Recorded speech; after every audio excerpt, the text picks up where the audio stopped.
All right, everyone. We're just going to wait a few moments for people to join us, and we'll get started shortly. So thanks for being here. Get cozy for a wonderful session with Judge Wilkins, and we'll start in a few minutes.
All right, good evening, everyone. Hello, and welcome to one of today's Tiger Alumni Week webinars, Long Road to Hard Truth. I'm Jonathan Niketha. I'm the Associate Director of Student Success and Development in the Multicultural Center at RIT, and I will be your moderator this evening. And before I introduce our speaker, there are a few housekeeping points that I'd like to go over. All attendees have joined in mute mode. However, your questions can be entered in the Q&A box at any time throughout the discussion. We will make every effort to address all your comments and questions throughout the webinar. This webinar will be recorded and made available in the coming weeks. A communication with how to access the recordings will be sent out and also posted on our website.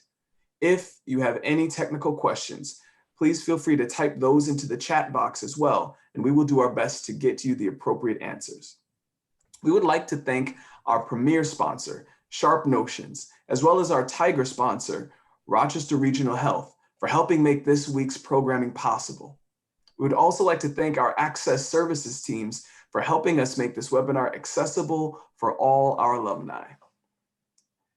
Real-time captioning is available within the webinar, and our interpreters will be spotlighted during the presentation. Thank you so much to Emily and to Kathleen and to Shauna. I apologize. We want to let you know how grateful we are to all members of the RIT family who made a gift yesterday on Roar Day.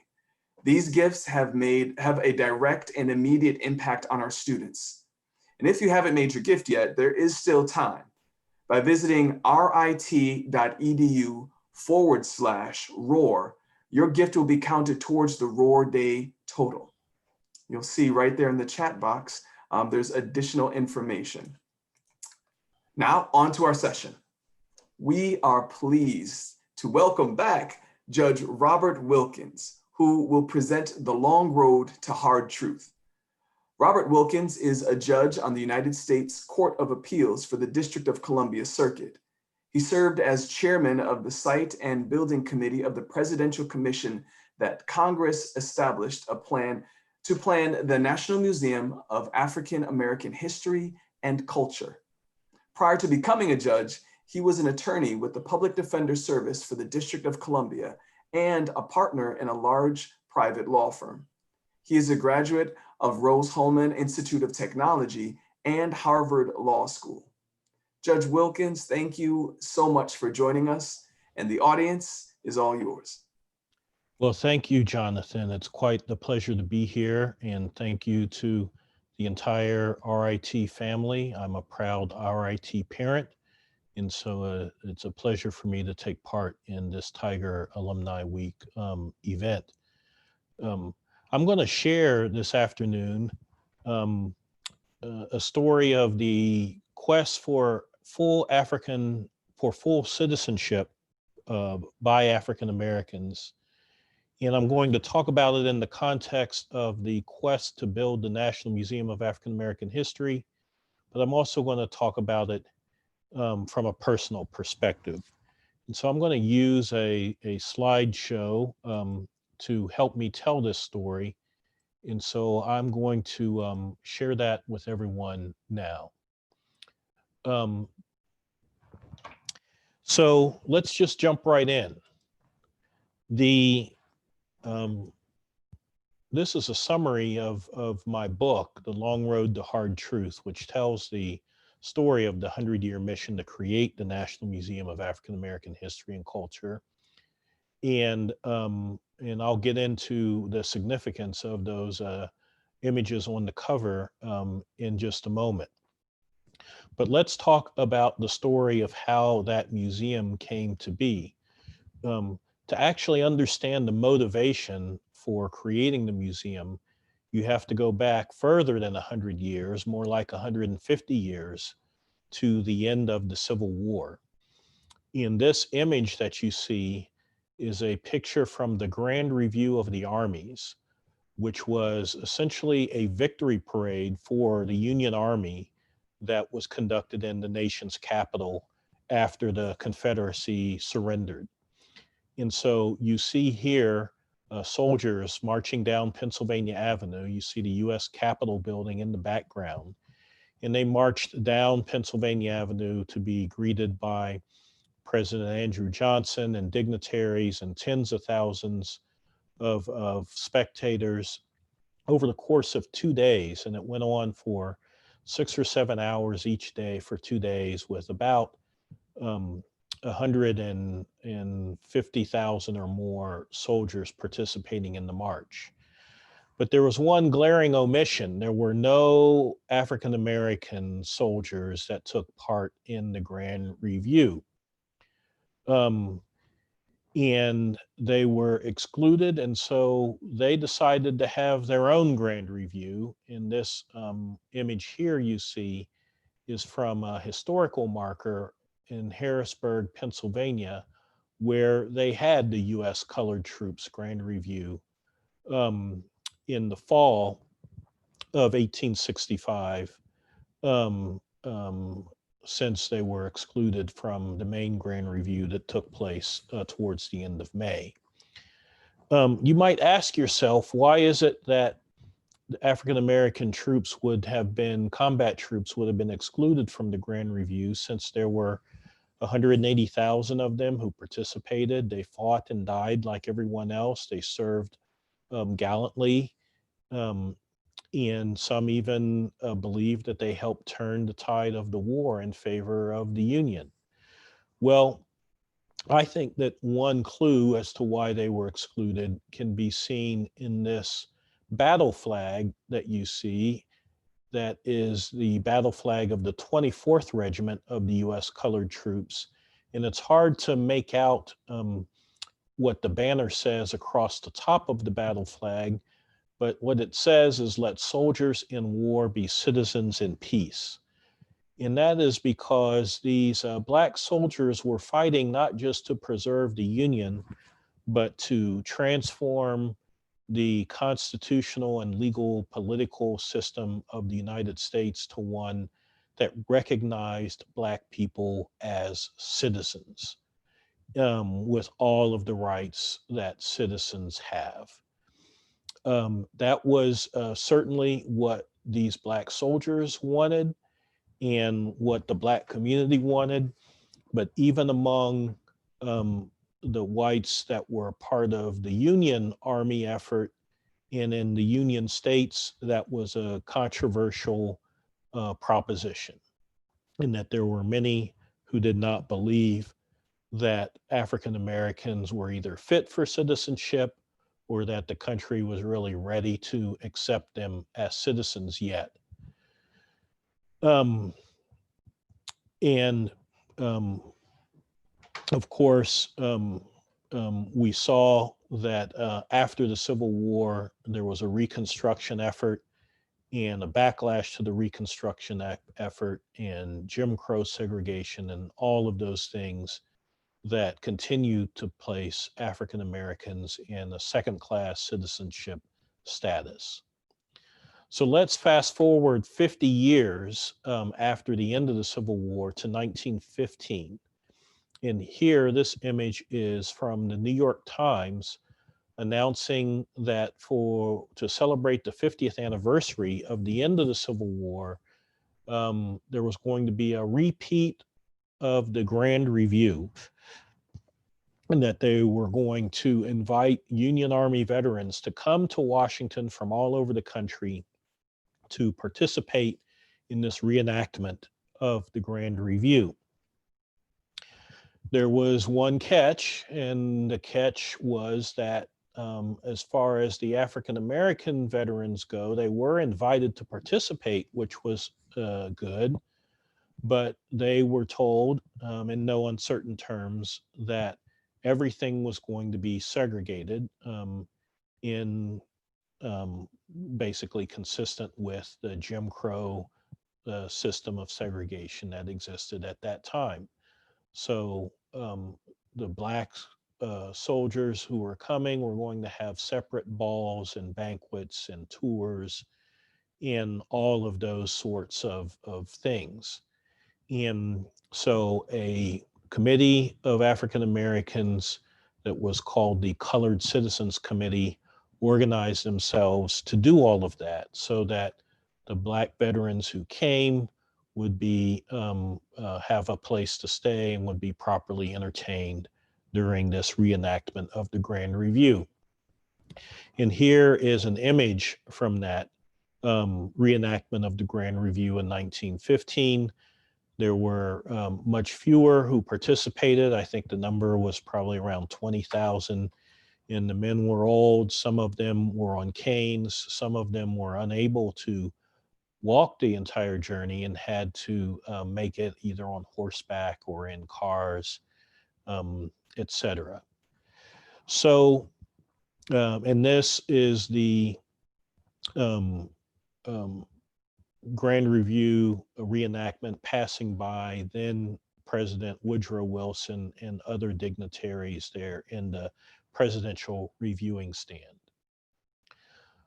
One of the other, so you're asking me, what does this have to do with the African American Museum? Well, see, what happens is that Colored Citizens Committee that organized itself to entertain those Black soldiers decided that there should be some sort of a permanent memorial in Washington, D.C. to honor and commemorate the service of African Americans who had fought in every war from the Revolutionary War through the Civil War, the Spanish-American War, all the wars up until that time. And they called themselves the National Memorial Association. And this is a flyer from one of their very first meetings that took place in May of 1916. And if you look at the top of the flyer, it says the birth of a race. And that was a rebuke in response to the movie The Birth of a Nation that had come out in 1915 that was going all over the country. It was wildly popular among the white community. The Black community protested it and boycotted it. But the movie was all about how the Civil War was a great mistake and the South was fine and everyone was happy in the South before the Civil War. The whites were happy, the Blacks were happy in slavery. And then there was this awful war and the North may have won, but in doing so, they had armed Blacks, and Blacks were menacing the whites of the South, and the Ku Klux Klan had to rise up and disarm Blacks and keep them from voting so that whites would be able to keep political power and lynch Black men to keep them away from white women and from offending white sensibilities, and to, set everything straight. And in doing so, it was the birth of a nation. And so that movie was really a slander and a rebuke of everything that those soldiers had fought for in the Civil War. And so this effort to create this memorial to Black soldiers was aptly called The Birth of a Race, or a rebuke to the movie Birth of a Nation. Well, within a couple of years, the mission of this group grew from just having some sort of a memorial to soldiers to actually erecting what they called a national memorial building to celebrate the achievements of African Americans and their contributions to the United States. In this clipping from a newspaper article shows a model of the building that they envisioned erecting for that purpose. It was essentially an effort to create a national museum dedicated to African American history and culture. There was a lot of opposition to it by those who felt that Blacks weren't deserving of such recognition. But the proponents of this museum memorial building kept fighting. And they actually got legislation passed in Congress and signed into law in 1929 on the last day in office of President Calvin Coolidge. And this is a headline from that. There was a major catch, though. The only way they could get it passed was after having all of the funding stripped out of it. And so they got the permission to construct this building, but no money to do so. And they were going to have to raise all of the money privately. Well, 1929 was not a good year to begin such a fundraising effort because the stock market crashed in October and the United States entered the Great Depression, which would last for several years. And so this effort was essentially doomed from the beginning and never really got off the ground.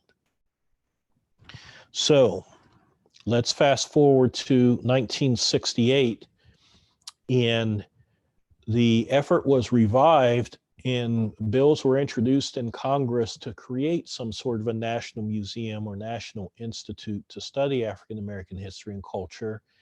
And this is a clipping from the New York Times about a hearing that was held on that legislation. And James Baldwin, Jackie Robinson, and others testified in support of creating this institution. James Baldwin, who is pictured here, spoke brilliantly in support of the effort, but he admonished Congress. He said, my history contains the truth about America. It is going to be hard to teach it. And I paraphrase Baldwin's words with the title of my book about the effort to create this museum, Long Road to Hard Truth. Baldwin also said that we should study why all of my heroes, he said, end up with untimely deaths. And he was talking about Medgar Evers, Malcolm X, Emmett Till, and others. And ironically, 17 days after he posed that question at this hearing, Reverend Dr. Martin Luther King was assassinated. The legislation to create this institution did not pass. And even though there were efforts in the 70s and 80s and 90s, nothing passed. There came to be a time at the end of the 1980s when the Smithsonian decided to study whether there should be such a museum. And this is a clipping about that effort. And Claudine Brown, pictured here, chaired the committee to study that, and they concluded that yes, the Smithsonian should get involved in creating a national African American museum. And the Smithsonian was fully on board. And around this same time, John Lewis, the civil rights icon, joined Congress, and he became a leader in pushing for creating this museum.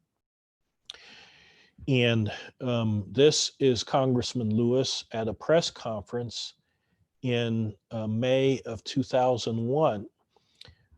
Congressman Lewis, working with others, including with many others, including myself, I had started an organization to push for the creation of this institution. But Congressman Lewis created a bipartisan coalition in support of creating this National Museum of African American History and Culture. And you can see next to him then Senator Hillary Rodham Clinton and then Senator John Edwards, but also then Senator Sam Brownback, a Republican. In this and they were announcing that there was support from the House and Senate leadership on both sides of the aisle in support of this museum, and that President George W. Bush, who had just come into office a few months before, was also in support of this legislation. And it looked like it was just going to sail right through Congress. And this is me congratulating Congressman Lewis at the end of that press conference, because we believed that within a few short months we would have a bill passed to create this museum after so many years. Unfortunately, the September 11th attacks on the United States happened just a few months later, and that took everything off course a little bit, because Congress was busy dealing with whether to go to war and what to do about the attacks and how to reinvigorate and manage our intelligence systems and all of those sorts of things. And so there wasn't support to go ahead and create the museum, but Congressman Lewis was able to get this coalition to create a presidential commission to write a plan and figure out how best to move forward. And this headline here is about the Congress creating that commission. And this is that commission that met in 2002 and 2003 to figure out how to move forward. You can see me here in the back.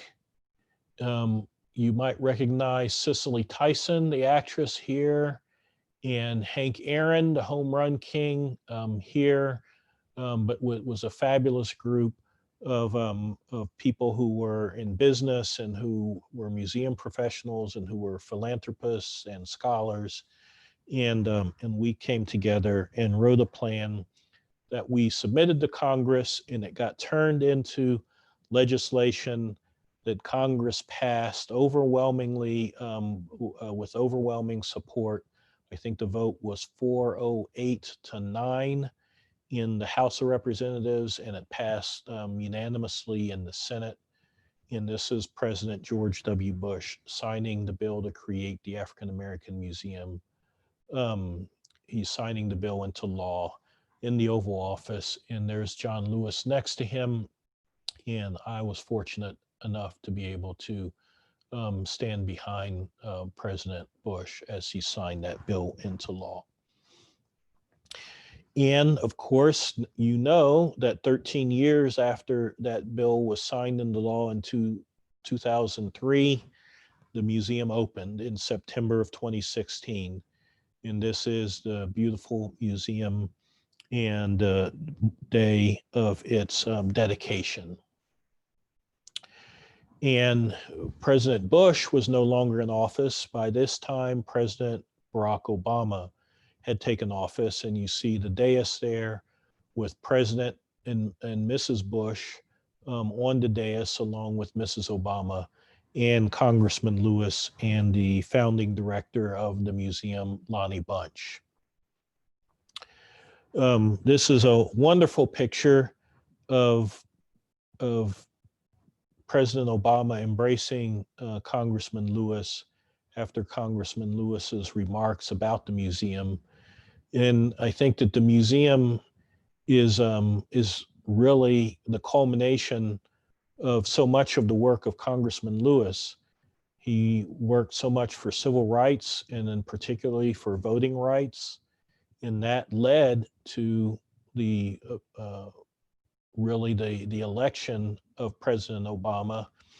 And then he led the fight to create this National Museum of African American History and Culture. So you really see two major parts of his legacy right here embodied in this photograph.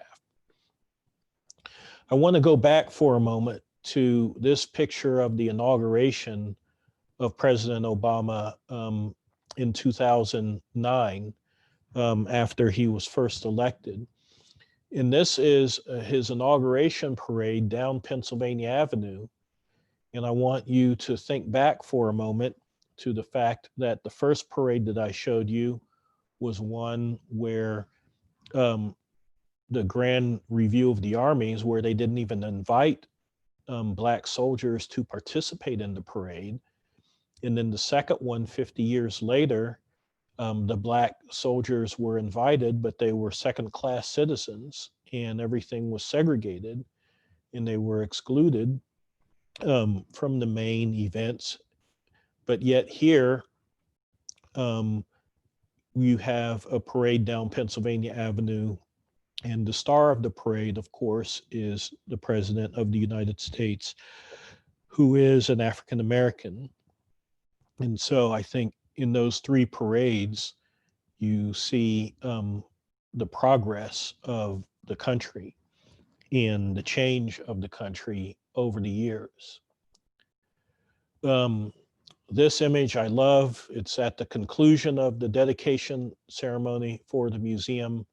And I think that it's also very emblematic of the bipartisan spirit that really embraced everything having to do with creating this museum, where members of the different political parties came together and said that this museum is too important and it's needed for our nation and the healing of our nation, and it's too important to be caught up in partisanship. And that's why there was such a successful bipartisan coalition to create it. So I'm going to leave it there for the moment and move on to really my personal story about the quest for African American citizenship. And I think that the museum is I'm going to go back to the slide of my book cover. I think that the museum is really partly a monument and manifestation of the quest of African Americans for full citizenship. To get a building as part of the Smithsonian on the National Mall to tell the African American story, I think is a demonstration that African Americans are central to the American story and have a central place in American history and in contributing to the fight to make the Constitution really live up to its words of everyone being equal in the law. I chose these two images for the cover of my book because the top image, which was a cabin that in South Carolina that was on a former slave plantation and was built and inhabited by enslaved people, the Smithsonian found that and took it apart board by board and put it on a truck and drove those boards and pieces up to Washington, D.C. and rebuilt the cabin and erected it inside the museum. And so you can see it when you visit the museum. And I thought that the images of those two buildings demonstrated the long road that African Americans have traveled in our quest for full citizenship in this country. And it also, those two images also demonstrate the hard truth that James Baldwin spoke about when he said that, his story, the story of African Americans, was going to be hard to tell if you tell it truthfully. So I'm going to now talk about my personal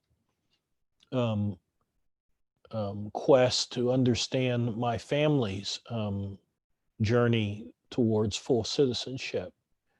And I, over 30 years ago, became interested in genealogy and in my family history. And my grandmother had a family Bible that had been passed down to her from her mother and her grandmother. And in that Bible, there were pages that documented births and deaths and marriages. And this was the first of those pages. And I know that it's hard to see, but the top line there on the left, the entry is Lewis R Salisbury, and it says that he was born September 25th of 1842. And Lewis Salisbury was my great great great grandfather. And for about 30 years, that was as far back as I could trace my family tree. I wasn't able to figure out who Lewis's parents were and much of anything about what his life was like. I assumed that he lived in slavery, and I knew that he was from Kentucky, but that's about all that I knew. I don't have time to tell the whole story now, but after searching and searching and searching, I was able to stumble upon documents that told me who Lewis Salisbury's parents were. And this document here that I'm showing you is about Lewis's mother, my great great great great grandmother, Edie. And this document is an accounting of what was going to happen with the slaves that were owned by a man named David Robertson, who had passed away.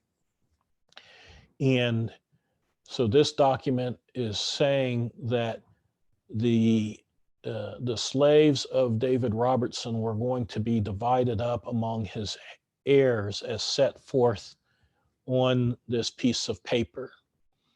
And here you see that a man named Anselm Bell and his wife, and the wife was one of the daughters of David Robertson, were going to get Edie, a woman 17 years old, who was valued at $350.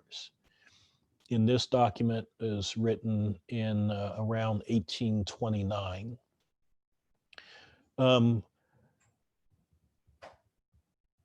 I noted here also that Isafina Robertson, who was another daughter of David Robertson, was going to get two infants, Nelson, a boy 1.5 years old, and Alexander, a boy 1 1/4 years old. Alexander was Edie's son. So Edie had birthed Alexander at about age 15 or 16. And Alexander was a mulatto child. Edie had been raped by a white man, and that was her son. And he was going to go to one direction and she was going another direction. And I note here that Margaret Robertson, another daughter, was going to have Hannah, a woman 38 years old. I don't know for sure, but I have a pretty good reason to believe that Hannah was Edie's mother. And so her mother was about to go a different direction because Margaret Robertson would marry within a few years and move to Arkansas and never come back to Kentucky. And so what this document shows is that all of these slaves were going separate directions. Some of them were probably Edie's siblings. We know that Alexander was her son. We believe that Hannah was her mother. So we see here that even as a teenager, Edie had endured slavery, rape, and being separated from her parents and her siblings.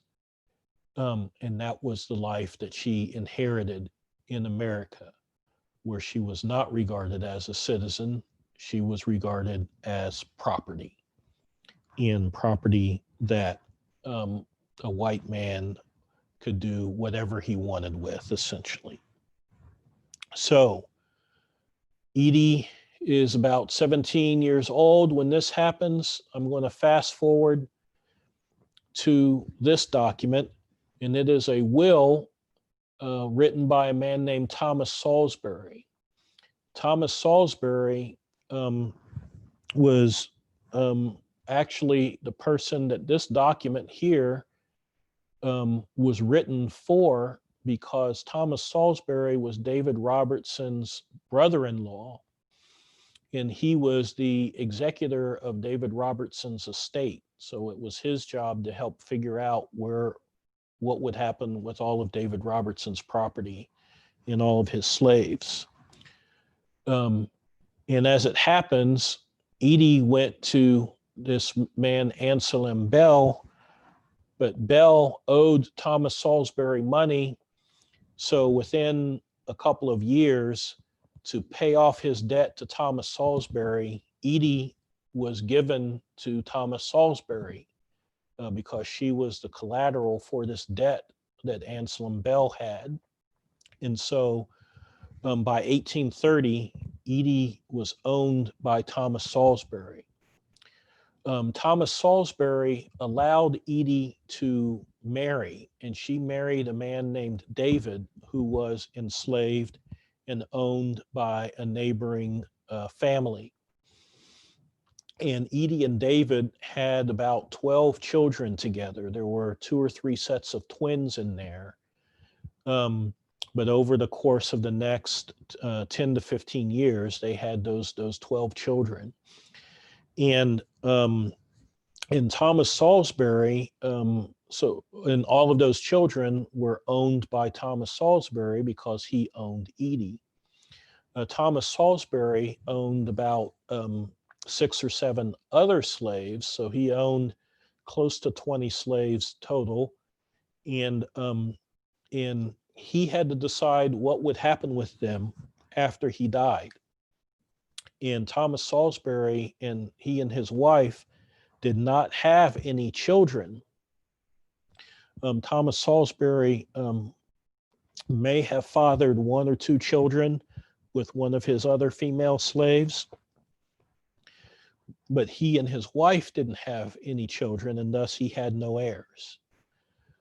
So he decided that he would free all of his slaves after he died and after his wife died. He assumed that he would die first, and the slaves would continue to serve his wife. And then after she died, they could all be freed, and they would inherit his land.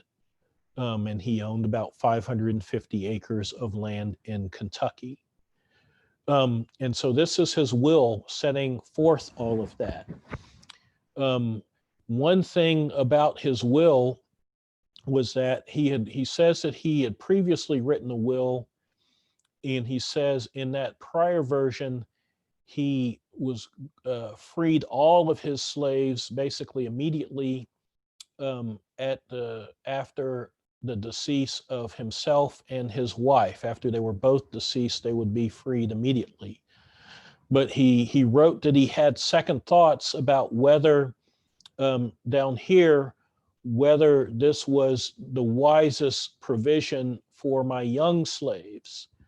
And so he rewrote the will here to say that the slaves would not be freed unless they had reached the age of 25 years old. In that he made special provisions for those slaves that were under 25 to be given to white people, and those white people they were given to were instructed, after those slaves reached 25 years old, you are to free them. And so this is the next page of his will, where he talks about he is bequeathing to Edward Rumsey, who was his friend and a lawyer, these slaves that were under the age of 25 years old. And he lists them down here.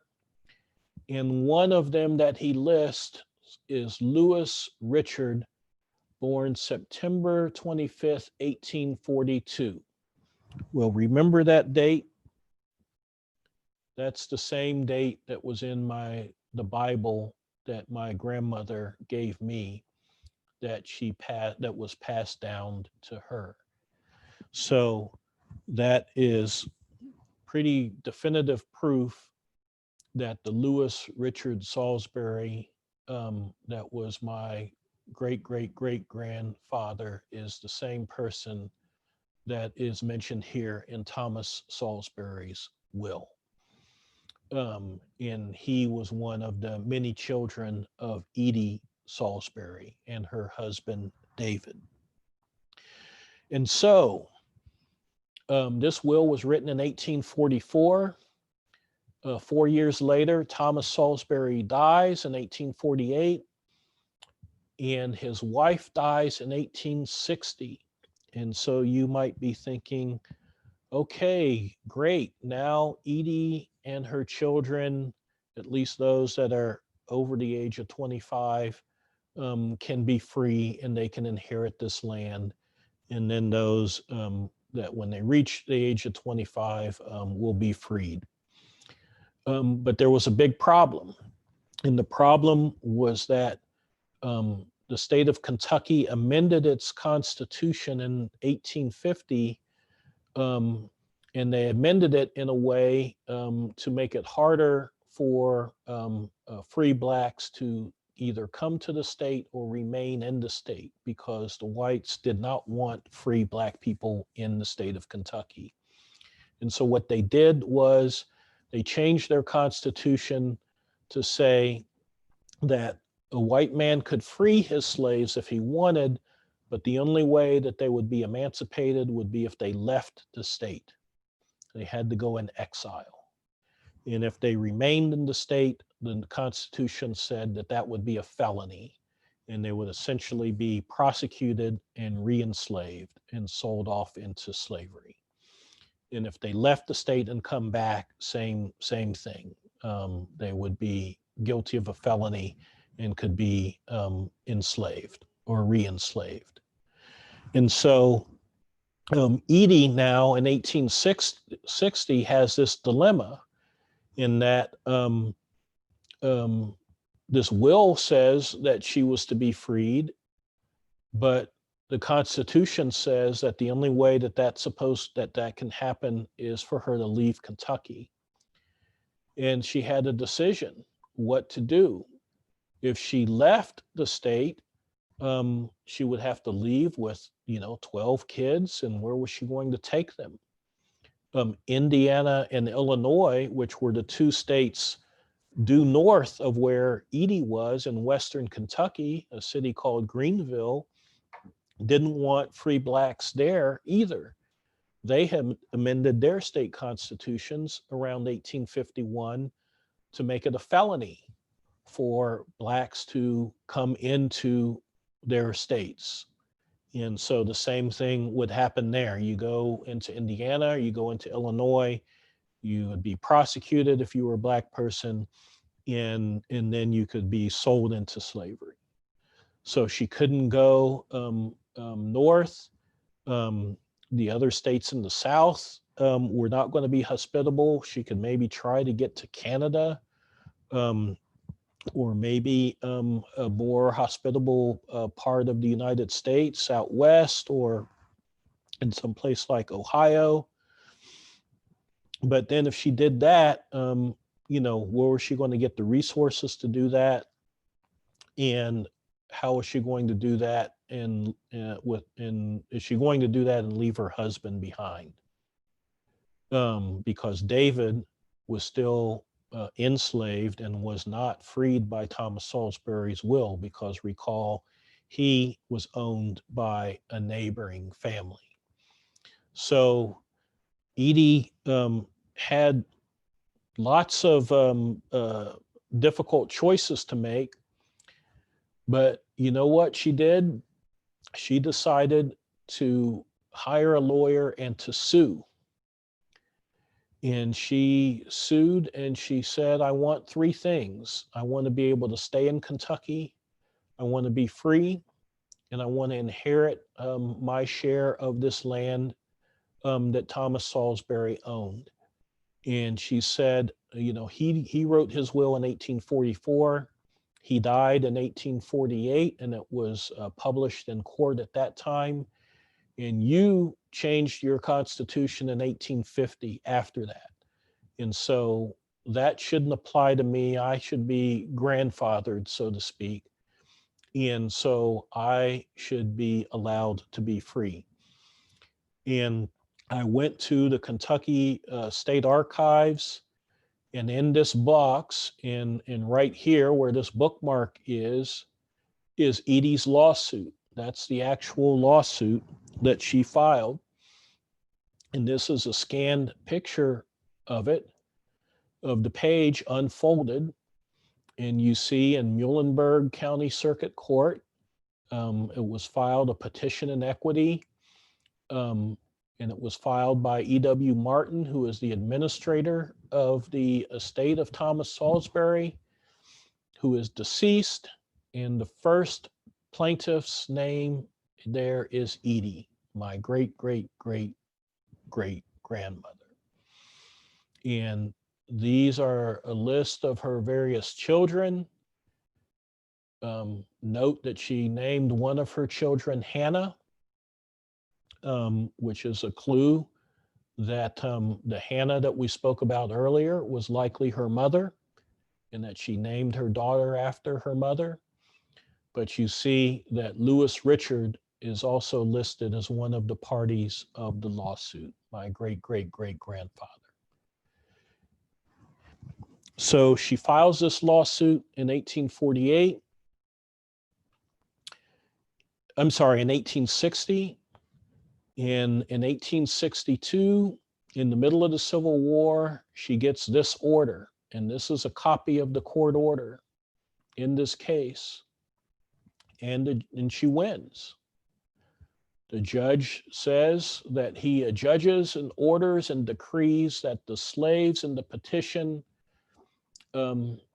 mentioned are entitled to their freedom and their right to freedom having accrued by the will of Thomas Salisbury before the adoption of the present Constitution. They have the right to remain in the state of Kentucky and are not compelled by law to leave the state. So she wins her case. And what becomes to be known as the Salisbury Free Negro Settlement is born. Now, her husband is not freed by this. It takes the Civil War and the 13th Amendment, which ends slavery, to free David, her husband. But that happens. And in 1866, the Civil War has passed and slavery has ended. Kentucky passes a law, which you see here, which recognizes marriage by what they call Negroes and mulattoes, mixed race Black people. And they say that they can marry, but that those records of those marriages have to be kept separate from the records of white marriages. God forbid that we intermingle even the records of Blacks and whites, I guess. So in February of 1866, this law was passed. And in that county, Muhlenberg County, they kept a record of Black marriages. And this is a page from the record of Black marriages. And the 12th marriage that was recorded among African Americans was David Salisbury and Ida Salisbury. And it says that these colored persons this day came before me as a clerk of Muhlenberg County Court and declared that they have been and desire to continue living together as husband and wife, and agreeably to an act of the legislature, that act of legislature from the February 14th of 1866, they were, formalized legally under the law as husband and wife. There's a lot more to the story, and it's going to be the subject of my next book that will hopefully come out next year. The working title of it is Salisbury Free. But it is the journey of my ancestors to freedom and to be recognized as full citizens with all of their rights, including here the right to marry, to solemnize their relationship, and to keep their family together. Edie could have tried to leave, but she decided to stay and to fight for what was hers, to fight for her freedom, and to fight to keep her family intact. And that is also part of the story of the quest of African Americans for full citizenship. And I'm going to leave it there. And at this time, Jonathan, you can take it away. Yes, well, we're going to keep it right with you, though, Judge Wilkins. Thank you so much for sharing that. It's always great to hear you speak and then to be able to watch you unfold and unravel your personal history, your family's history, moving from where you are and going backwards in time. For me, very reminiscent of Alex Haley and his and Roots, and for you to be able to do that while being able to make the path clearer for other African Americans in this country is definitely a tremendous feat, and it's something that I very much admire. I basically have two questions. One is just about this: when you knew that your great grandma Edie went to the courts to establish the freedom that was promised her, that was given to her, that they had earned, and you were at this point in time already a lawyer. You're already someone whose career was in law. What was that like for you? Or had you known before you went into law that this is part of your family's history, that working through the courts to establish equity was something that your family that they did? I knew nothing about this lawsuit. I knew nothing about Edie, when I went to law school. And when I learned that that this is how she was able to stay in Kentucky, because I couldn't figure that part out. I knew that the Kentucky law said that in order to be free, Blacks had to leave. And I knew that her former master and his wife died after that law was changed. I couldn't figure out how it was that she was able to stay. And but then I learned about this lawsuit, and it was really pretty phenomenal. And people have jokingly told me, well, maybe that's kind of why you became a lawyer. You kind of had it in your blood to fight and to use the legal system to fight and to fight for justice. So maybe I have. I didn't even realize it at the time, but when I was at Harvard, I had Edie to thank for that. Um, but when I finally found that lawsuit and held it in my hands and realized that, her lawyer had written that out by hand and she had placed her X on that page, um, it was really just like, shivers went down my spine, just, just thinking that this very fragile, crumbling piece of paper is the same document that that she would have put her mark on. Yeah, yeah. It's fascinating, and it's one of those things where I'm incredibly again honored to at least witness the story, and now so many people have access to a legitimized acknowledgement of that path, and even here in Rochester, there's a lot that's becoming uncovered about the racist deed restrictions that prevented Black families from owning homes in certain areas in this area in Rochester, and then you're taking it back to whole states changing their constitutions to be able to legally prevent freed Black people from being a part of those communities. It's kind of like that thing that if we don't learn about our history, we're doomed to repeat it, and those mistakes and those misdeeds are going to carry forward to the future. So that was fascinating learning about that and hearing about that. A couple other things that were just great because just earlier this week, Vanessa Bryant, who is the widow of Kobe Bryant, and their daughter Gianna, she posted a picture of Kobe Bryant's jersey, winning jersey that he won the finals in, and I forget the year. That is housed at the museum. Yes.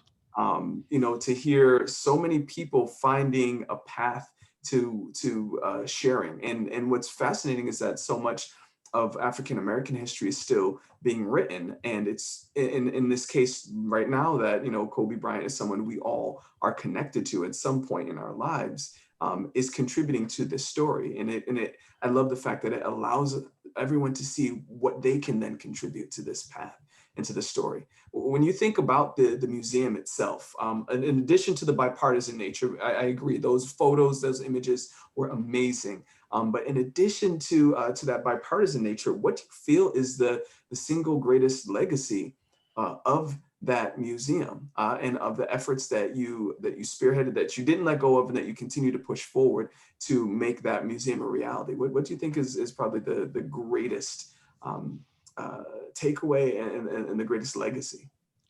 Well, one of the kind of informal mottos of the museum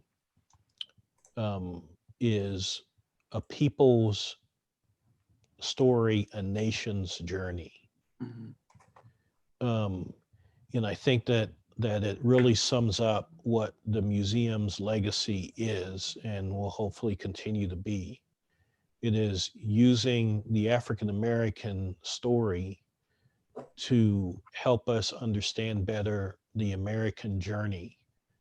We have a constitution that declared, we the people, in order to form a more perfect union, and all of these grand words about freedom and liberty, and the Declaration of Independence about the pursuit of happiness and all of those things. But those words were hollow if you were a Black person in America. They were also hollow if you were a woman in America. And the journey of African Americans for full citizenship is, you could look at it as an African American story, but it's also a story of how do we make America really be America? Mhm.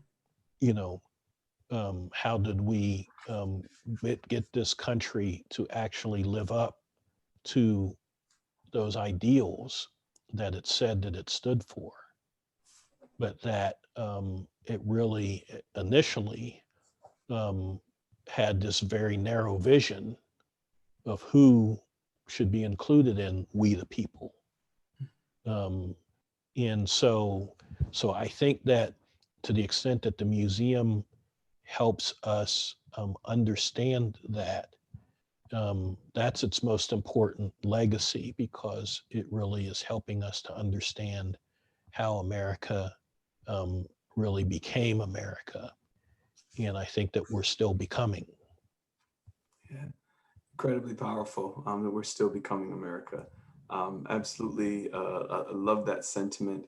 And again, the opportunity to sort of know you as you continue to tell your story and to demonstrate and to show folks a way to possibly tell their story for you through the research and then also the writing and publishing of it, so that it is etched in our history here, to be housed in the Library of Congress. And you know, with your book, the Salisbury Free, that book, and we have just a few moments left.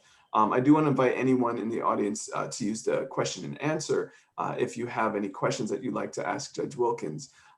But for your book, what is the timetable for it? When can we A, expect it to be published, and B, expect or hope that we'll have a pathway for you to come back to RIT and actually host a book signing and talk over on campus?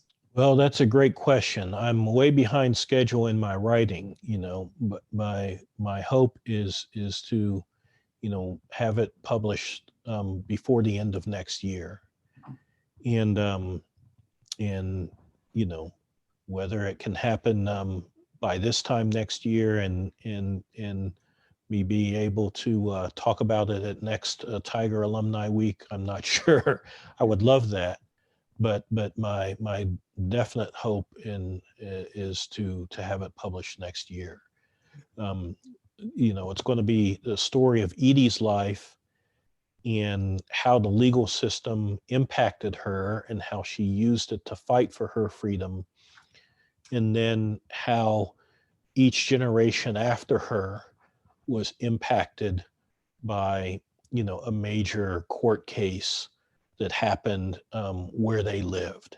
Mhm. So her son Lewis Richard was impacted by a major school equal protection lawsuit that was brought, and that benefited his children, my great great grandmother among them, and then so forth and so on, as the family migrated to Indiana, um, and were impacted by the lawsuits there, um, and and there was a major school um, desegregation lawsuit that was filed in the 1970s, involving the high school that I ended up attending.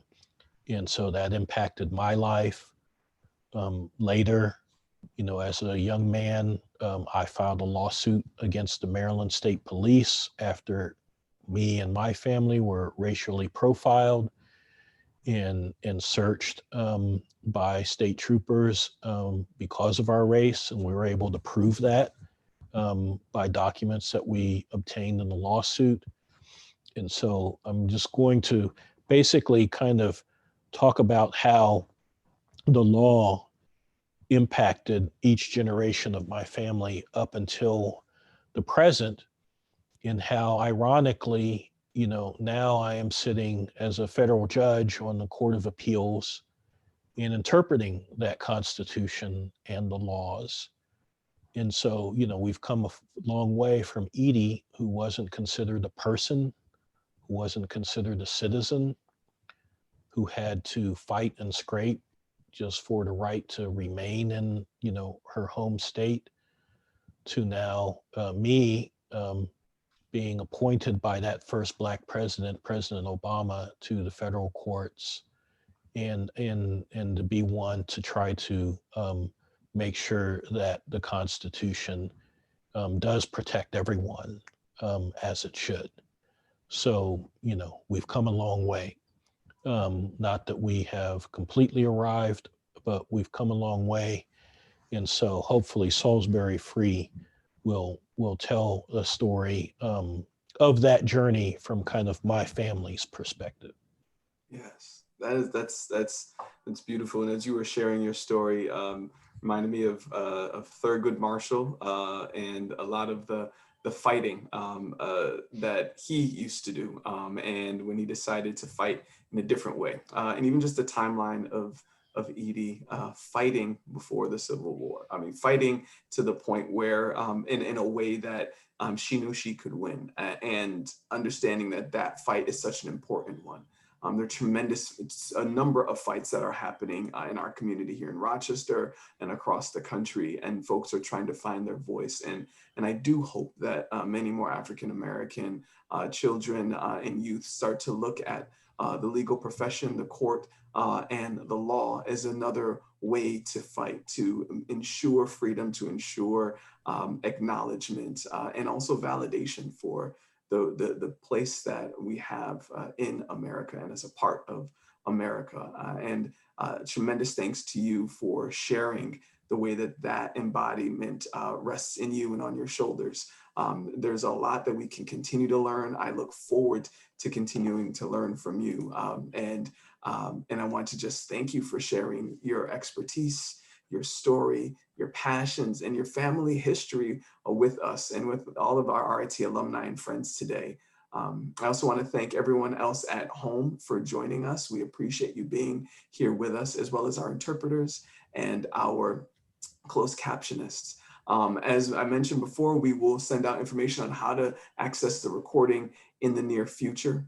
And lastly, if you are not already connected to RIT Alumni Association social media channels, please do so.